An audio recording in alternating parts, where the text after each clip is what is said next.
Redemption of debentures. അതിലെ last ടൈറ്റിലാണ് by conversion method എന്ന് പറയുന്നത്. അതായത് നമുക്ക് ഡിബഞ്ചറിനെ റെഡീം ചെയ്യാൻ, അതായത് നിങ്ങൾ എപ്പോഴും എന്താണ് ഒരു കമ്പനി പൊസിഷനിൽ നിൽക്കുകയാണെങ്കിൽ നിങ്ങളാകുന്ന കമ്പനിയിൽ ഡിബഞ്ചർ ഇഷ്യൂ ചെയ്തിട്ടുണ്ട്. ആ ഡിബഞ്ചർ ഇഷ്യൂ ചെയ്യുന്നത് തിരിച്ച് കൊടുക്കണം.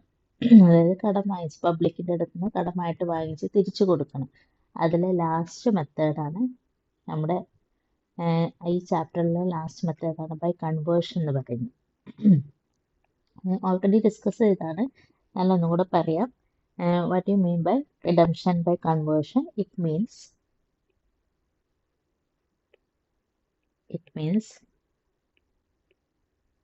redeeming the debentures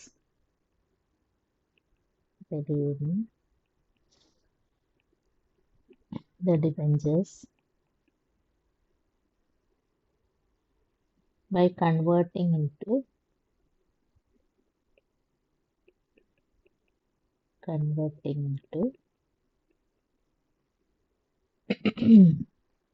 shares or and debentures. പറഞ്ഞാൽ for example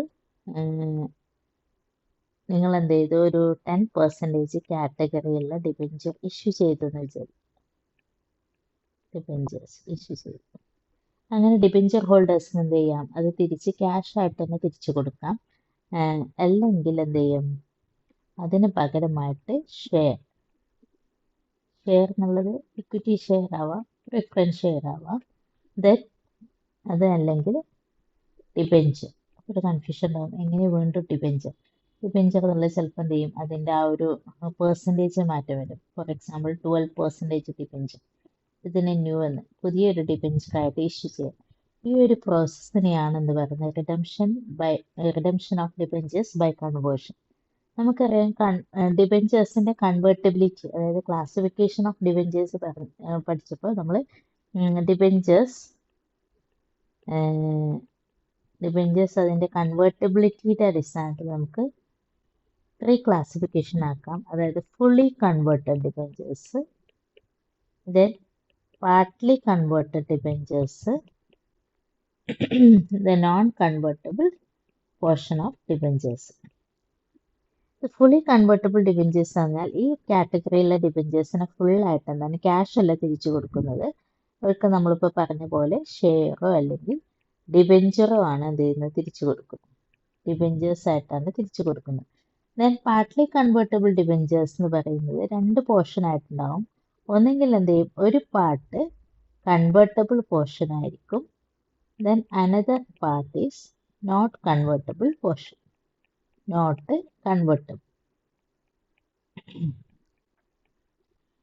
convertible portion. So കമ്പനിക്ക് എന്ത് ചെയ്യാം, കൺവേർട്ടബിൾ പോർഷൻ ആണെങ്കിൽ എന്ത് ചെയ്യാം, ക്യാഷ് അല്ല, കൺവേർട്ടബിൾ പോർഷൻ ആകുമ്പോൾ ഒന്നെങ്കിൽ ഷെയർ ആയിട്ട് കൺവേർട്ട് ചെയ്യാം, അല്ലെങ്കിൽ ഡിബഞ്ചറായിട്ട് കൺവേർട്ട് ചെയ്യും, പുതിയൊരു category of debenture. Then not convertible ആണെങ്കിൽ ഇവിടെ എന്താ കൊടുക്കേണ്ടത്, ക്യാഷ് ആയിട്ടാണ് തിരിച്ചു കൊടുക്കേണ്ടത്. ദെൻ ഇവിടെയും തന്നെ നോൺ കൺവേർട്ടബിൾ ഡിബഞ്ചേഴ്സ് എന്ന് പറയുമ്പോൾ ക്യാഷ് ആണ് ഡിബഞ്ചർ ഹോൾഡേഴ്സിന് തിരിച്ചു കൊടുക്കേണ്ടത് ക്യാഷ് ആണ്. ദെൻ കൺവേർട്ടബിൾ ഡിബഞ്ചേഴ്സ് എന്ന് പറയുമ്പോൾ അവിടെ തിരിച്ചു കൊടുക്കേണ്ടത് ആ ഒരു ഓപ്ഷൻ അവർ എക്സസൈസ് ചെയ്താൽ കേട്ടോ, ഡിബഞ്ചർ ഹോൾഡേഴ്സ് എന്നുള്ള വ്യക്തി ആ ഒരു ഓപ്ഷൻ എക്സസൈസ് ചെയ്ത് കഴിഞ്ഞാൽ അവർക്ക് ഷെയറോ ഡിബഞ്ചറോ ആണ് തിരിച്ചു കൊടുക്കുന്നത്. അപ്പോൾ ഇവിടെ ഒരു ഇമ്പോർട്ടൻറ്റ് പോയിന്റ് എന്ന് പറയുന്നത്, ക്യാഷ് ആയിട്ട് തിരിച്ചു കൊടുക്കുമ്പോൾ DRR ആൻഡ് DRI മെയിൻറ്റെയിൻ ചെയ്യാം. DRRും DRIയും റിക്വേർഡ് ആണ്. ദെൻ സെയിം ലൈക്ക് ഇവിടെ അങ്ങനെ തന്നെ സെയിം. ബട്ട് ഇവിടെ ഷെയറും ഡിബഞ്ചറായും കൊടുക്കുന്ന കാറ്റഗറിയിൽ DRR and DRI not required. കാരണം എന്താ, ഇവിടെ നമുക്കറിയാം ക്യാഷ് ആയിട്ട് തിരിച്ചു കൊടുക്കുമ്പോൾ ഇവിടെ നോൺ കൺവേർട്ടബിൾ പോർഷൻ ആകുമ്പോൾ ഷെയർ ആയിട്ടോ ഡിബഞ്ചർ ആയിട്ടോ കൺവേർട്ട് ചെയ്യാൻ പറ്റില്ല. അപ്പോൾ അവിടെ ക്യാഷ് ആണ് തിരിച്ചു കൊടുക്കുന്നത്. അപ്പോൾ കമ്പനിയുടെ ക്യാപിറ്റലിനെ അല്ലെങ്കിൽ കമ്പനിയുടെ ഫിനാൻഷ്യൽ സോഴ്സസിന് എന്ത് ചെയ്യും, എഫക്റ്റ് ചെയ്യും. അതുകൊണ്ടാണ് DRRും DRIയും എവിടെ വേണം, നോട്ട് കൺവേർട്ടബിൾ പോർഷൻ ആയിട്ടുള്ള ഡിബെഞ്ചേഴ്സ് റെഡീം ചെയ്യുകയാണെങ്കിൽ, അതായത് ക്യാഷ് ആണ് തിരിച്ചു കൊടുക്കുന്നതെങ്കിൽ അവിടെ DRIയും DRRും നമ്മൾ എന്ത് ചെയ്യണം, ഓപ്പൺ ചെയ്തിരിക്കണം. പക്ഷേ നമ്മുടെ ഈ converting into shares or debentures, അതാണ് ഫുള്ളി കൺവേർട്ടബിൾ ഡിബെഞ്ചേഴ്സും പാർട്ട്ലി കൺവേർട്ടബിൾ ആയിട്ടുള്ള ഈ കൺവേർട്ടബിൾ എന്നുള്ള പോർഷനും അവിടെ ഷെയറും ഡിബെഞ്ചറും ആണ് തിരിച്ചു കൊടുക്കുന്നതെങ്കിൽ അവിടെ DRRും വേണ്ട, DRIയും വേണ്ട. ഓക്കെ. പിന്നെ നമ്മൾ പറഞ്ഞിട്ടുണ്ടായിരുന്നു ഇറ്റ്സ് ആൻ ഓപ്ഷൻ ആണ് അല്ലേ, ഡിബെഞ്ചർ ഹോൾഡേഴ്സിന് എന്ന് പറയുന്നത് ഒരു ഓപ്ഷനാണ്. ഡിബെഞ്ചർ ഹോൾഡർ കൊടുക്കുന്ന ഒരു ഓപ്ഷനാണ്. സോ ഡിബെഞ്ചർ ഹോൾഡർക്ക് എന്തുണ്ട്, ഒരു റൈറ്റ് ഉണ്ട്. എന്ത് റൈറ്റ് ഉള്ളത്, debenture holder is a right, I have a right to exercise the option. വേണമെങ്കിൽ ഓപ്ഷൻ ആയതുകൊണ്ട് തന്നെ എന്ത് ചെയ്യും, ഒന്നെങ്കിൽ എന്ത് ചെയ്യണം, ആ ഓപ്ഷൻ എക്സസൈസ് ചെയ്യാം. എക്സസൈസ് ചെയ്യുന്ന പറഞ്ഞാൽ അത് എന്ത് ചെയ്യാം, ആക്റ്റീവ് ആക്കാം, അല്ലെങ്കിൽ നോട്ട് ആക്റ്റീവ്, അത് റെസ്പോണ്ട് ചെയ്യാതിരിക്കാം, അത് ക്യാഷ് മതി എന്നുള്ളത്. അപ്പോൾ എക്സസൈസ് ഓപ്ഷൻ ആണെങ്കിൽ ഈ ഒരു ഡിബെഞ്ചർ ഹോൾഡർക്ക് എന്ത് കിട്ടുന്നു, ഷെയറോ ഡിബെഞ്ചർ ഹോൾഡർക്ക് ഷെയർ കിട്ടുന്നു. ഷെയർ അല്ലെങ്കിൽ ഡിബെഞ്ചേഴ്സ് അല്ലെങ്കിൽ എന്തെങ്കിലും കുറച്ച് പാർട്ട് ക്യാഷ് ആയിട്ട് കിട്ടാം അല്ലേ. ദെൻ ഇവിടെ എന്താണ്, നോട്ട് എക്സസൈസ് ദിസ് ഓപ്ഷൻ. ഏത് ഓപ്ഷൻ, കൺവേർട്ടബിലിറ്റി എന്നുള്ള option. Convertibility into shares or debentures എന്നുള്ള ഓപ്ഷൻ എക്സസൈസ് ചെയ്തിട്ടില്ല. ദെൻ എക്സസൈസ് ചെയ്തിട്ടില്ല, സോ എൻറ്റയർ പോർഷനും എന്ത് ചെയ്യുന്നു, എൻറ്റയർ പോർഷൻ എന്തായിരിക്കും, ക്യാഷ് മാത്രമായിരിക്കും, ക്യാഷ് റീപേ ചെയ്യുന്നു. ഓക്കെ, ഇത് മനസ്സിലായിട്ടുണ്ടാവുമെന്ന് വിചാരിക്കുന്നു. കൺവേർഷൻ ഓഫ് ഡിബെഞ്ചേഴ്സ് എന്നുള്ള ആ ഒരു ടേം മനസ്സിലായിട്ടുണ്ടെന്ന് വിചാരിക്കുന്നു. മനസ്സിലായിട്ടില്ലെങ്കിൽ ചോദിക്കാം. നെക്സ്റ്റ് നമുക്ക് അതിന്റെ അക്കൗണ്ടിങ് ട്രീറ്റ്മെന്റ് ഒന്ന് നോക്കാം. Accounting treatment.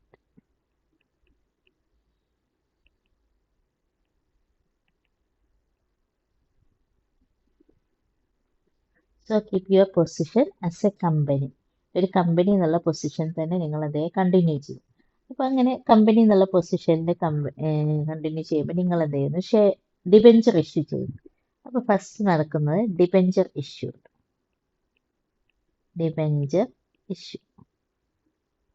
അങ്ങനെ റീപേ ചെയ്യണമെങ്കിൽ ആദ്യം എന്ത് ചെയ്യണം, ഡിബെഞ്ചർ ഇഷ്യൂ ചെയ്യണമല്ലോ. അപ്പോൾ ഡിബെഞ്ചർ ആണ് ഫസ്റ്റ് ഇഷ്യൂ ചെയ്യുന്നത്. ദെൻ ഈ ഡിബെഞ്ചർ ഇഷ്യൂ ചെയ്യുന്നത് നിങ്ങൾക്ക് എങ്ങനെയൊക്കെ ആവാം, ഒന്നെങ്കിൽ പാറിലാവാം, ദെൻ പ്രീമിയത്തിലാവാം, ദെൻ നെക്സ്റ്റ് ഓപ്ഷൻ ഡിസ്കൗണ്ട്. ഈ 3 ഓപ്ഷൻ ഉപയോഗിച്ചുകൊണ്ട് എന്ത് ചെയ്യാം, നിങ്ങൾക്ക് ഡിബെഞ്ചർ ഇഷ്യൂ ചെയ്യും. ദെൻ റിഡംഷൻ, നെക്സ്റ്റ് സ്റ്റെപ്പ് എന്താണ്, നിങ്ങൾക്ക് റിഡീം ചെയ്യണം എന്നുള്ള ആ ഒരു സ്റ്റെപ്പാണ്. അപ്പോൾ നിങ്ങൾ രണ്ടാമതായിട്ട് അതിൻ്റെ കൂടെ തന്നെ എന്ത് ചെയ്യും, വിത്ത് കണ്ടീഷനോട് കൂടിയാണെങ്കിൽ അതിൻ്റെ കൂടെ തന്നെ പറഞ്ഞിട്ടുണ്ടാവും. അപ്പോൾ അത് റിഡീം ചെയ്യണം. റിഡംഷൻ എന്നുള്ള കോൺട്രാക്ട്, റിഡംഷൻ എന്നുള്ള കോൺട്രാക്റ്റിൽ നിങ്ങൾ എങ്ങനെയൊക്കെ പറഞ്ഞിട്ടുണ്ടാവും, 2 ഓപ്ഷനാണ് റിഡംഷനിൽ വരുന്നത്. അത് ഏതൊക്കെയാണ്, പാറ്, നെക്സ്റ്റ് പ്രീമിയം. ഇപ്പം ഏതില്ല, ഡിസ്കൗണ്ട് ഇല്ല. ഡിസ്കൗണ്ട് ആദ്യം ഉണ്ടായിരുന്നു, പക്ഷെ അത് ഒഴിവാക്കിയിട്ടുണ്ട്. ഡിസ്കൗണ്ടിന് ഒരിക്കലും റെഡീം ചെയ്യാൻ പാടില്ല. നമുക്കത് ക്രോസ് ചെയ്തിടാം, നോട്ട് ഡിസ്കൗണ്ട്. ഈ റെഡീം ചെയ്യുന്ന സിറ്റുവേഷൻ എന്ന് പറയുന്നത്, പിന്നെ ഇവിടെ ശ്രദ്ധിക്കണേ, റിഡംഷൻ എന്നുള്ളത് നിങ്ങളുടെ കോൺട്രാക്റ്റിൽ ഒന്നെങ്കിൽ പാറിലായിരിക്കാം, ദെൻ പ്രീമിയത്തിനായിരിക്കാം. ദെൻ ഇതിന് പകരമായിട്ട് നിങ്ങൾ എന്താ കൊടുക്കുന്നത്, കൺവേർഷനാണ്. അപ്പോൾ മൂന്നാമത്തെ നിങ്ങളുടെ പ്രോസസ്സ് വരുന്നത് conversion. Third process is conversion. മറ്റേത് എന്തായിരുന്നു, സാധാ നോർമലി ആണെങ്കിൽ എന്താണ് വരിക, ക്യാഷ് ആയിരുന്നു വരുന്നത്. ഇവിടെ നിങ്ങൾ കൺവേർഷൻ ഒന്നെങ്കിൽ എന്ത് ചെയ്യും, ഷെയർസ് അല്ലെങ്കിൽ ഡിബെഞ്ചേഴ്സ്. ഈ ഒരു ഓപ്ഷൻ ആയിരിക്കും നിങ്ങൾക്ക് ഉണ്ടായിരിക്കും കൺവേർഷൻ എന്നുള്ളത്. അപ്പോൾ നിങ്ങൾക്ക് ഒന്നെങ്കിൽ നിങ്ങളുടെ കമ്പനിയുടെ ഷെയർ കൊടുക്കാം, അല്ലെങ്കിൽ നിങ്ങളുടെ കമ്പനിയുടെ ഡിബെഞ്ചർ കൊടുക്കാം. ഇനി ഈ ഷെയറും ഡിബെഞ്ചറും എങ്ങനെയൊക്കെ കൊടുക്കാം? പാറിൽ കൊടുക്കാം, ദെൻ പ്രീമിയത്തിൽ കൊടുക്കാം. ഷെയർ ആണെങ്കിൽ പാറിലും പ്രീമിയത്തിൽ തന്നെ ഇഷ്യൂ ചെയ്യാൻ പാടുള്ളൂ. ദെൻ ഡിസ്കൗണ്ടിനും കൊടുക്കാം. ദെൻ നിങ്ങൾ പുതിയ ന്യൂ ഡിബെഞ്ചർ ആണ് ഇഷ്യൂ ചെയ്യുന്നതെങ്കിൽ, ഇപ്പോൾ ഡിബെഞ്ചർ ആണ് ഇഷ്യൂ ചെയ്യുന്നതെങ്കിൽ ഈ 3 ഓപ്ഷനും നിങ്ങൾക്ക് എക്സസൈസ് ചെയ്യാം. ഷെയർ ആണെങ്കിൽ നിങ്ങൾക്ക് പാറിലും പ്രീമിയത്തിലും എന്ത് ചെയ്യാം? ഇഷ്യൂ ചെയ്യാം. ഇനി അപ്പോൾ ഇതിനൊന്ന് കണക്ട് ചെയ്ത് നോക്കാം നമുക്ക്. ഈ ഒരു മിനിറ്റ് ഒന്ന് കണക്ട് ചെയ്യും. അപ്പോൾ നിങ്ങൾക്ക് പാറിൽ റെഡീം ചെയ്യാമെന്ന് പറഞ്ഞ് ഇത് എന്ത് ചെയ്യാം? പാറിൽ തന്നെ പാർ വാല്യൂ ഉള്ള ഷെയർസ് അല്ലെങ്കിൽ ഡിബെഞ്ചേഴ്സ് കൊടുക്കാം, അല്ലെങ്കിൽ പാറിൽ റെഡീം ചെയ്യാമെന്ന് പറഞ്ഞതിന് പ്രീമിയത്തിലുള്ള ഷെയറും ഇത് കൊടുക്കാം, അല്ലെങ്കിൽ നിങ്ങൾക്ക് എന്ത് ചെയ്യാം? ഡിസ്കൗണ്ടിനുള്ള ഷെയറോ ഡിബെഞ്ചേഴ്സോ കൊടുക്കാം. ഡിബെഞ്ചേഴ്സ് ഷെയർ കൊടുക്കില്ല. നെക്സ്റ്റ് പ്രീമിയത്തിൽ അതേപോലെ എന്താണ്? പാറിൽ എന്ത് ചെയ്യാം? പാറിൽ ഇഷ്യൂ ചെയ്യാം, ദെൻ പ്രീമിയത്തിൽ ഇഷ്യൂ ചെയ്യാം, ദെൻ ഡിസ്കൗണ്ടിന് ഇഷ്യൂ ചെയ്യാം. ഒന്നും കൂടെ പറയാം. നിങ്ങൾ റെഡീം ചെയ്യാമെന്നുള്ള കോൺട്രാക്ട് എന്തായിരുന്നു? നിങ്ങൾ ഡിബെഞ്ചർ ഹോൾഡേഴ്സിന് പാറിൽ കൊടുക്കാമെന്നാണ്. പാറിൽ കൊടുക്കാമെന്ന് പറയുമ്പോൾ ഒന്നും കൂടെ പറയാം. ഒരു 100 വാല്യൂ ഉള്ള ഡിബെഞ്ചർ 100 തന്നെയാണ് നിങ്ങൾ തിരിച്ചു കൊടുക്കുന്നത്. ദെൻ 100 വാല്യൂ ഉള്ള ഡിബെഞ്ചർ അതിനേക്കാളും കൂടുതൽ എക്സ്ട്രാ രൂപയ്ക്കാണ്, ഫോർ എക്സാമ്പിൾ ഒരു 120 രൂപയാണ് തിരിച്ചു കൊടുക്കുന്നതെങ്കിൽ പ്രീമിയം എന്ന് പറയും, അല്ലേ? അങ്ങനെയല്ലേ പറയുന്നത്? ഇനി തിരിച്ചു കൊടുക്കാം എന്ന് പറയുന്ന രൂപ ഇത് ക്യാഷ് ആയിട്ടായിരുന്നു 100 അല്ലെങ്കിൽ 120. ഇതിന് പകരം നിങ്ങൾ എന്താ ചെയ്യുന്നത്? ഷെയറോ ഡിബെഞ്ചറോ ആണ് കൊടുക്കുന്നത്, ക്യാഷ് അല്ല കൊടുക്കുന്നത്. ഈ ഷെയറും ഡിബെഞ്ചറും പാർ വാല്യൂ ഉള്ള ഷെയർ കൊടുക്കാം, പ്രീമിയം വാല്യൂ ഉള്ള ഷെയർ കൊടുക്കാം, ഡിസ്കൗണ്ട് ഉള്ള ഡിബെഞ്ചർ കൊടുക്കാം. അപ്പം നിങ്ങൾക്ക് കിട്ടുന്ന 6 ഓപ്ഷൻസ് ആണ്. ഒന്ന് പാറിൽ റെഡീം ചെയ്യുക എന്ന് പറയുന്നതിലേക്ക് പാർ വാല്യൂ ഉള്ള ഷെയർ അല്ലെങ്കിൽ ഡിബെഞ്ചർ കൊടുത്തു. Okay, this is 1 option. Okay, next പ്രീമിയത്തിലാണ് നിങ്ങൾ തിരിച്ചു കൊടുക്കുന്നത്, അതായത് എക്സ്ട്രാ രൂപ നിങ്ങൾ തിരിച്ചു കൊടുക്കാം എന്ന് പറയുന്നു. അതിനെന്താ കൊടുക്കുന്നത്? പാർ വാല്യൂ ഉള്ള ഷെയർ ആണ് ഇഷ്യൂ ചെയ്യുന്നത്. എമൗണ്ട് 120 തന്നെയാണ്, പക്ഷെ ഇവിടെ കിട്ടുന്ന വാല്യൂ എന്ന് പറയുന്നത് പാർ വാല്യൂ ഉള്ള. ദെൻ പാറിലുള്ള എന്ത് ചെയ്യുന്നു? പാറിലുള്ള പ്രീമിയത്തിലുള്ള വാല്യൂ ഉള്ള പ്രീമിയത്തിൽ ഇഷ്യൂ ചെയ്യാം. നിങ്ങൾക്ക് എന്ത് ചെയ്യും? നിങ്ങളുടെ ഷെയർ പ്രീമിയം വാല്യൂയോട് കൂടി ഇഷ്യൂ ചെയ്യാം. ദെൻ പിന്നെ പാറിൽ തിരിച്ചു കൊടുക്കാമെന്ന് പറയുന്ന ഡിസ്കൗണ്ട് വാല്യൂ ഉള്ള ഡിബെഞ്ചർ ഇഷ്യൂ ചെയ്യും, ഡിസ്കൗണ്ടിൽ ഇഷ്യൂ ചെയ്യും. അതേപോലെ തന്നെ പ്രീമിയം വാല്യൂ ഉള്ള പ്രീമിയത്തിന് തിരിച്ചു കൊടുക്കാം എന്ന് പറയുന്നത് പാർ വാല്യൂ. അപ്പൊ നമുക്ക് ഒന്നും കൂടെ ഒന്ന് എഴുതി വെക്കാം. അപ്പോൾ ഓപ്ഷൻ എന്ന് പറയുന്നത് റിഡംഷൻ, ഒന്നുകൂടെ എഴുതാൻ മനസ്സിലാവാൻ വേണ്ടിയിട്ട്, റിഡംഷൻ, പാറ്, പ്രീമിയം. ഈ 2 ഓപ്ഷൻസ് റെഡീം ചെയ്യാനുള്ള കോൺട്രാക്റ്റിൽ നിങ്ങൾക്ക് ഉണ്ടാവുകയുള്ളൂ. അപ്പൊ നിങ്ങൾക്ക് എന്തൊക്കെ ചെയ്യാം? ഇഷ്യൂ ചെയ്യുന്നത്, അതായത് പുതിയ new issue share of debentures, ക്യാഷിന് പകരം ഷെയർ ഡിബെഞ്ചർ ഇഷ്യൂ ചെയ്യുന്ന പാർ വാല്യൂയിൽ ഇഷ്യൂ ചെയ്യാം, ദെൻ പ്രീമിയത്തിൽ ഇഷ്യൂ ചെയ്യാം, ദെൻ ഡിസ്കൗണ്ടിന് ഇഷ്യൂ ചെയ്യും. ഡിബെഞ്ചർ ആണെങ്കിൽ ഡിസ്കൗണ്ട് ഇവിടെ സെപ്പറേറ്റ് പറയുന്നില്ല. അതേപോലെ തന്നെ പ്രീമിയത്തിന് കോൺട്രാക്ട് കൊടുത്തിരിക്കുന്നത്, ഇപ്പോൾ പാറാണെങ്കിൽ 100 പ്ലസ് പാർ 100, 100 ഇഷ്യൂ ചെയ്തു, 120 ഫസ്റ്റ് ഇഷ്യൂ കേട്ടോ. First issue. അപ്പോൾ ഇതിനെ നമുക്ക് സെക്കൻഡ് ഇഷ്യൂ എന്ന് പറയാം. അപ്പോൾ ഒന്നും കൂടെ മനസ്സിലാവും. ക്യാഷിന് പകരം സെക്കൻഡ് ഇഷ്യൂ ആണ് ഒന്നും കൂടെ മെയ്ഡ് ചെയ്യുന്നത്. അപ്പോൾ 100 ഉള്ള 120, അതും എന്ത് ചെയ്യാം? പാർ വാല്യൂ ഉള്ള ഷെയർ ഡിബെഞ്ചർ കൊടുക്കാം, അല്ലെങ്കിൽ പ്രീമിയം വാല്യൂ ഉള്ള ഷെയർ ഡിബെഞ്ചറും കൊടുക്കാം. ദെൻ എന്ത് കൊടുക്കാം? ഡിസ്കൗണ്ട് വാല്യൂ ഉള്ള ഷെയർ ഡിബെഞ്ചറും കൊടുക്കാം. അപ്പോൾ എത്ര ഓപ്ഷനായി? 6 ഓപ്ഷനാണ് ഒരു കമ്പനിക്ക് ഇവിടെ ഉണ്ടാവുക.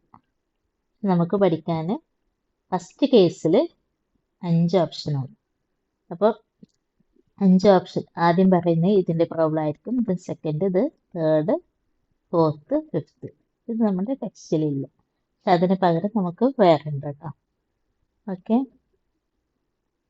അടുത്തതിൻ്റെ